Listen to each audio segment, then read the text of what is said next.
What's up, YouTube? Welcome back to the channel. Last Monday I announced here on the channel that we are on a brand new schedule, and the said schedule is going to have special videos, well, for Sunday. And these videos can vary from a bunch of different things. You know, occasionally I can open up some packs, and for the most part it's going to be list videos, like this one is right now. So we're looking at the largest TCG set in Pokemon history and ranking the top 5 best GX cards from the set based on playability and, well, to be honest, biased opinions. And we'll get on that pretty much as we go on with today's video. But this set has more than 10 GX cards, but like any other set, there's always those that stand out apart from the rest. You gotta flat out say, you know, some are just plain bad. But today, in this video, we're going to take a look at the top 5 GX cards of Sun and Moon Lost Thunder. But before we begin, make sure to like the video and subscribe if you're new. Let's get started.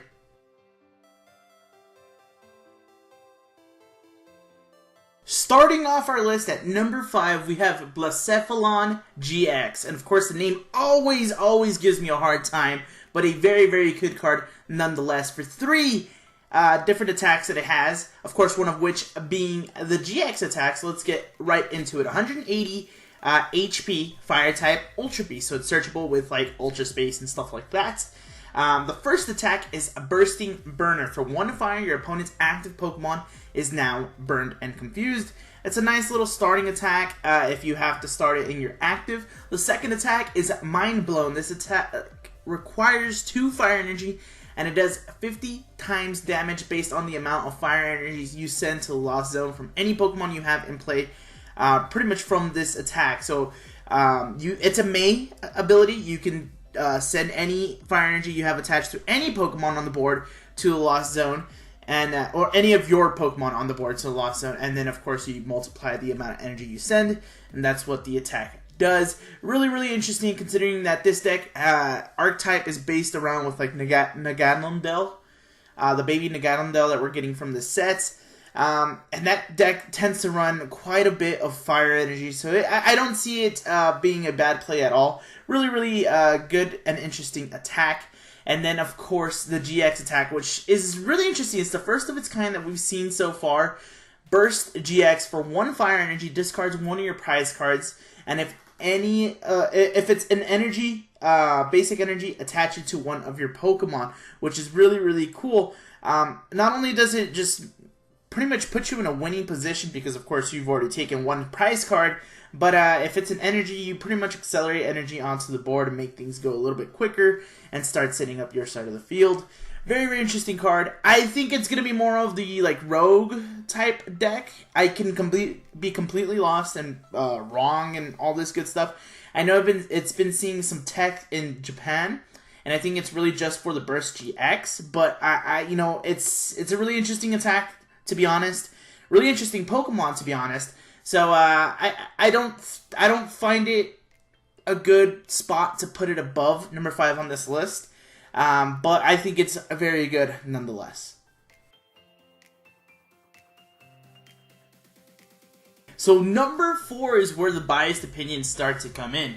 We have Sceptile Gx, 230 HP, Grass type Pokemon with 3 different attacks. So before we get to the biased part of this opinion, we are actually going to go through the attacks. First attack for 1 energy is Mach Cut. Does 60 damage along with discarding a special energy from your opponent's active Pokemon. This can be important because DCE, Double Colorless Energy, Super Boost, Beast Energy, a bunch of different special energies are running around in the format as at the moment. So this can be a good disruption for decks that run those special energies. The second attack, Leaf Cyclone, does 130 damage for 2 grass energy and moves 1 grass energy from this Pokemon to 1 of your bench Pokemon. 130 tends to be the right number right now, with single prize attackers running rampant all over the meta, from Buzzwole, Baby Buzzwole, to Deoxys, to Delmise. A bunch of different cards of natures with low HP but a little bit higher than normal standard. So 130 seems to be the right damage output for an attack. Moving the energy from this Pokemon to another energy is not that bad either, considering that this attack really only requires 2 energy. You're not going to need the second energy at that point. You can move it on to something else and start setting that up. So it's not such a downer, and it kind of helps with, of course, its GX attack. Jungle Heal GX for a single energy heals all damage from each of your Pokemon with any grass energy attached to him. What's interesting here is there's already a Sceptile that we received from Celestial Storm that can mesh pretty well with this Sceptile. And the reason being for that is because that Sceptile, not only does it prevent damage from Ultra Beast if any of your Pokemon have grass energy attached to them, but it also does its attack increases that Sceptile's attack based on the amount of grass energy on the board. So it's going to help spreading the grass energy amongst pretty much all your boards so that baby Sceptile can get in some nice, good hits. Another interesting thing to talk about is the Grovyle we're going to be getting in the set, which I believe once you evolve it from Trico, you can search your deck out for a Pokemon and add it to your hand. And I think you could search out for any Pokemon. I could be completely wrong. I don't have that pretty much right next to me. But in this deck, you're probably going to be searching out the Sceptile Gx, maybe another Trico or anything like that. Try to get it as soon as possible, which is really, really good. Something like this needs a little bit of an acceleration going, so I have that. I think that's going to be pretty fun, to say the least. And then the biased opinion pretty much comes in that I really do love me some Sceptile. I think Sceptile's a great Pokemon. I wanted to put it up higher on this list, but of course I have to consider the meta because I try to play competitive as much as I can, and I know Sceptile is going to be good. I just don't think it's going to be that great. I would love for it to be amazing.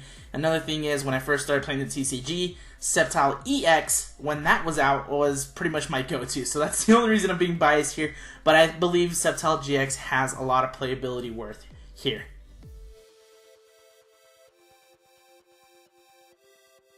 Coming in at the number 3 spot is Zeraora GX. The new mythical legendary Pokemon from Ultra Sun and Ultra Moon arrives in spectacular fashion. And we're talking pretty much receiving a themed set based on lightning type Pokemon. And of course, Zeraora pretty much being the mascot for the set of Lost Thunder. So it comes with 2 attacks and 1 ability.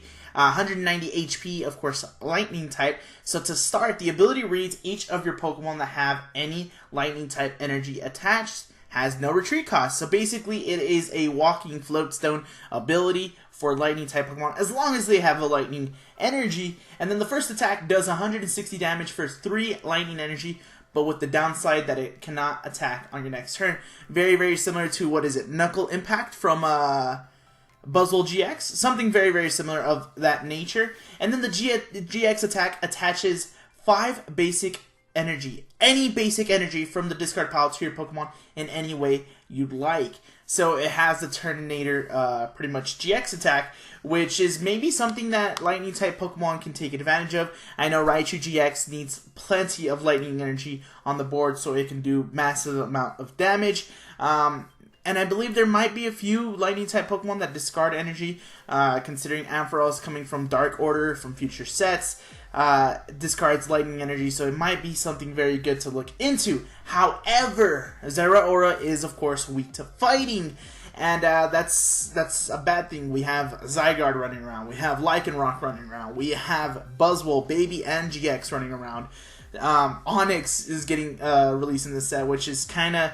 People are talking about it, you know, there's a lot of things that can counter Zeraora quite a bit, and Zeraora giving up 2 prize cards is just, I don't know, maybe it's not the support. I mean, it's great support that Lightning's getting. It's much needed support that Lightning is getting. However, I think Lightning just needs a little bit more for it to start working a little bit better. I think it is a great card, though, and it's, of course, it merits the number 3 spot on this list because it gives Lightning the support it needed.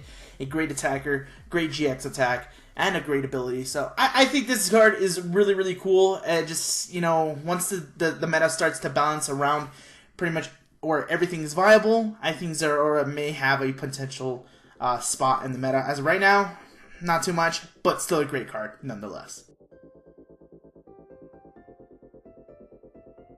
Okay, so looks like we are in the final 2 of this top 5 list of Lost Thunder GX cards. So don't crucify me for this list or for this video. It's really just my opinion, you know. What do I really know?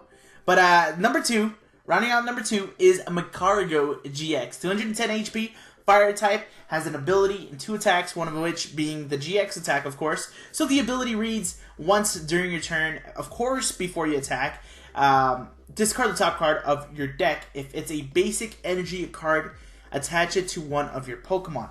Now, this has great synergy with the Mccargo that we got in Celestial Storm that has Smooth Over. Smooth Over, if you guys do not know, pretty much searches your deck for a card, any card, and then grab it, have your opponent shuffle a deck, or you shuffle a deck, yeah, whatever, and you put that card back on top, and then, so it's basically top decking whatever you guys would like.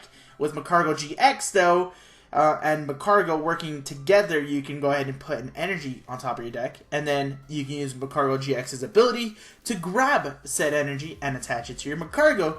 Because we're going straight into the attack, Lava Flow.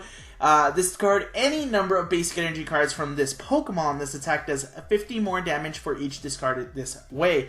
So, of course, it requires 2 fire, 1 colorless. You're at least going to have 3 fire energy on it, so it's at least going to be doing 150 damage. Against grass type decks, most likely you're going to be knocking everything out, minus stuff like Tapu Bulu that has no weakness. 150 damage still kind of puts things in a lot of like knockout range. I mean, if you have a choice band, knock out Tapu Lele and really small basic GX attacks. Against metal decks that are weak against fire, those are going out the window as well, so bye-bye Metagross. Stuff like that. Wait, actually, is Metagross weak to fire? I'm pretty sure it is. Pretty sure it is. Wrong video for that. Wrong video for that. Regardless, though, Mccargo Gx does have, of course, the GX attack. Magma Burn GX for a single fire energy. Discard the top 5 cards from your opponent's deck. This is a very, very situational GX attack. You can use it like a bunch of different ways. You can go ahead and disrupt your opponent by discarding top 5 cards from their deck.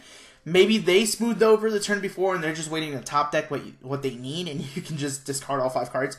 Something like that. Or maybe your opponent's down to pretty much the last 5 cards of their deck, and you can go ahead and do something like Magma Burn and pretty much deck your opponent out.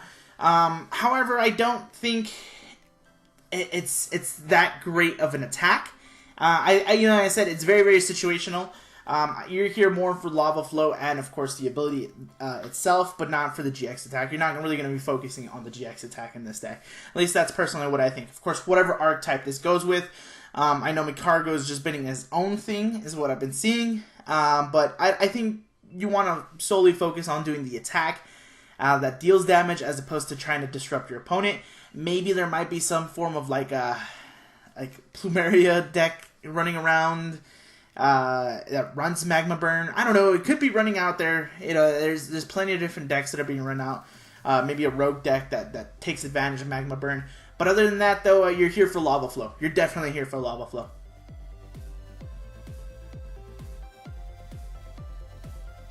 And finally, our number 1. Did you really think that it was going to be anything else in this set? Alolan Ninetales GX is here, and it's kind of scary. So, to start off, the ability reads, when you evolve a Pokemon into Ninetales, you can search your deck for 2 items and put them into your hand. This could be any items, of course. You have to reveal them, show them to your opponent, make sure you're getting your items. But, like, maybe you need a choice band to get a knockout on something. Maybe you need a Crushing Hammer, Enhanced Hammer to disrupt. Maybe you need, literally the list goes on. Field Blower to get rid of situational cards. Just like, you can search your deck for 2 items and put them in your hand. If you're playing this with something like Decidueye or something like that, or something of that nature, you search your deck for a rare candy that you need. The list goes on of the amount of energy, the amount of item cards that are around that you can search out depending on the deck and archetype that you're playing. And you can just pretty much evolve and get it into your hand. If you evolve 2 Ninetales, you're getting yourself 4 energies. So it's really, energy items. Why am I getting them mixed up? But yeah, it's a crazy good ability, crazy good. And then it only complements the attack. So the first attack is Snowy Winds for 1 fairy, 1 colorless, does 70 damage to the active and 30 to one of your opponents benched Pokemon, which is pretty much Dark Spear from what Darkrai GX or Darkrai EX days from back in the day. Of course, not as strong, and it only does 70 damage to the active as opposed to 90. But slap a choice band on this, and to a GX, you're doing 100. If you're playing against a Rayquaza, you're doing 200. You know what I mean? It's doing great, great attack, and the energy cost isn't that bad either for one fairy, one colorless. And then the second attack, which is the GX attack, a Sublimation GX for the same energy cost, one fairy, one colorless. It reads, if your opponent's active Pokemon is an Ultra Beast, it's knocked out. We're talking Buzzwole GX, Baby Buzzwole, any of the Beast Box archetype, that means Stakataka, Naganadel, Blacephalon, just anything that has Ultra Beast right underneath in this picture or whatever it says Ultra Beast gets knocked out. Anything. It can go from being free 2 prizes or to just, you know, 1 prize, of course. And in the future, maybe they come out with the Tag Team Ultra Beast GX cards. That's 3 prize cards pretty much for free.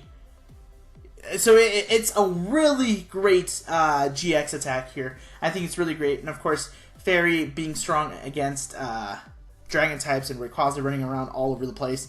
This can be the counter that we need to make sure that Rayquaza kind of just balances its way out. However, it is weak to Steel. And because it is weak to Steel, Steel might pop up and start doing a little bit more things to us that we wouldn't want. We're looking at maybe like Stakataka, Decimated Necrozma, Metagross, Solgaleo, you know, a bunch of different metal options to counter Alolan Ninetales. But I still think Ninetales, considering this set has over 10 GX attacks or GX Pokemon, Alolan Ninetales is the best one coming out of the set for sure. Searchable items, great attacks, pretty decent HP. I think it's gonna be a really great card looking into, you know, Lost Thunder.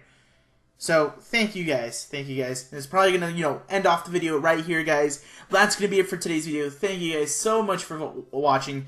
This might have been a little rushed. My commentary might be a little bit off. It's the first time I do something like this, and I appreciate any constructive criticism that I can get from you guys. It really helps. I can form the next video a little bit better with your ideas and critiques and stuff like that. Make sure to like the video, subscribe to the channel if you haven't already. Also, check out my Twitter. I post whenever I go live on YouTube, Twitch, or whenever regionals are occurring. I like to keep you guys updated with discussions and stuff like that. So, appreciate any of the love that I get. Thank you guys so much for watching, and I'll see you guys later. Peace!